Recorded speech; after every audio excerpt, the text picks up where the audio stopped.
الله الرحمن الرحيم الحمد لله وكفى وسلام على عباده الذين اصطفى أما بعد وإذا قيل لهم لا تفسدوا في الأرض قالوا إنما نحن مصلحون وإذا قيل لهم أي لهؤلاء یہ ضمیر کے مرجع کو بیان کیا لا تفسدوا في الأرض بالكفر والتعويق عن الإيمان یہ افساد فی الارض کی تصویر بیان کی افساد فی الارض کی صورت کو بیان کیا اس کی تصویر کو بیان کیا قالوا انما نحن مصلحون وليس ما نحن فيه بفساد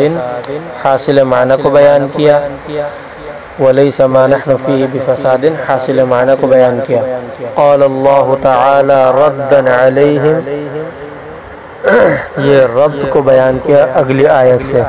الا انہم هم المفسدون ولكن لا يشعرون الا للتنبیہ یہ جو ہے تعین احد المعانی کی ہے الا کے معانی میں سے ایک معنی کی تعین کی ہے انہم هم المفسدون ولكن لا يشعرون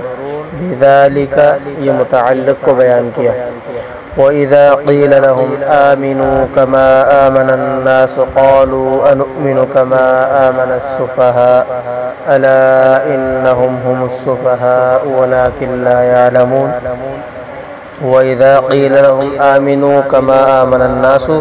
اصحاب النبی صلی اللہ علیہ وسلم یہ نکال کر اس بات کی طرف اشارہ کیا کہ الناس پر جو اسلام ہے یہ عہد خارجی کا ہے قالوا انؤمن كما آمن السفهاء الجہال نکال کر سفہاء کے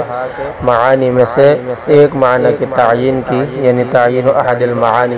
ای لا نفعل كفعلهم کہ ہم ان جیسا فعل نہیں کریں گے یہ اس بات کی طرف اشارہ کیا کہ یہاں پر استفہام انکاری ہے قال تعالی ردا علیہم اللہ تبارک و تعالی ان پر رد کرتے ہوئے فرمایا یہ رد کو بیان کیا الا انہم هم السفهاء ولكن لا يعلمون ذالک نکال کر مفعول به کو بیان کیا وآخر دعوانا الحمد للہ رب العالمین وعلى آلہ واصحابہ البر الميامین